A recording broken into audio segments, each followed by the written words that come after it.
देखिए, ये एक बहुत पुराना चैरिटेबल एक इंस्टीट्यूशन है।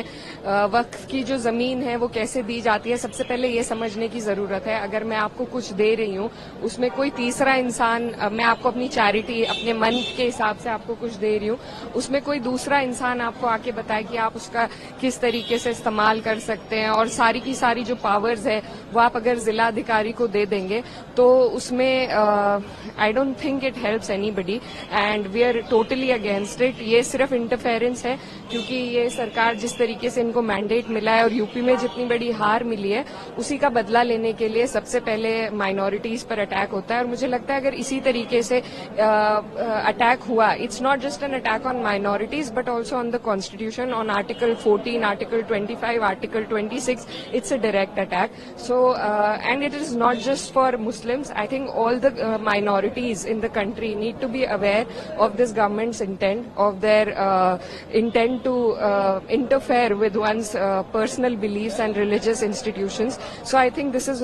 not what my country stands for. This is not what my constitution stands for, and we stand against this bill and we will oppose it tooth and nail. but इकरा यहाँ पर जो bill है government की तरफ से बोला गया, जो पीड़ित खासकर बार बार बोला गया, जो पीड़ित मुस्लिम महिलाएं हैं उनको इंसाफ दिलाना है, जो पीड़ित मुसलमान हैं, ये धर्म से इसको बिल्कुल जोड़े नहीं जाना चाहिए। ऐसा बिल्कुल भी नहीं है कि हम मुस्लिमों के खिलाफ, क्लियरिटी इसमें है। उसके बावजूद क्यों आप लोगों को लगता है कि this is against the religion, ये मुस्लिमों के खिलाफ है? देखिए, सुपरफिशियली ये जो सरकार है कुछ भी बदलाव लाने के लिए हमेशा महिलाओं का इस्तेमाल, मैं खुद एक मुस्लिम महिला हूं और मैं बहुत अच्छी तरीके से पहले भी जब ट्रिपल तलाक का बिल आया था तो भी यही कहा गया था, पर मेरी मांग भी थी, मैंने मिनिस्टर ऑफ एजुकेशन से मांग करी थी कि आप अगर महिलाओं के लिए कुछ करना चाहते हैं तो आप उन्हें पहले पढ़ाइए, और अगर ये उसमें महिलाओं को इंक्लूड करना चाहते हैं वो एक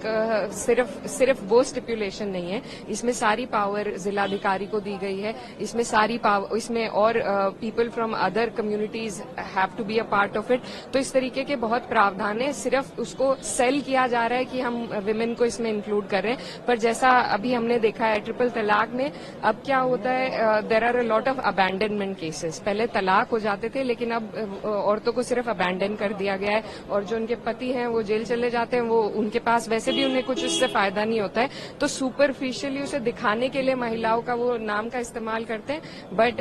इंटेंट जो उनकी है वो पूरा विपक्ष, पूरा देश और सब लोग समझते हैं, and I think all the minorities of this country are together in it and we will oppose it. Thank you.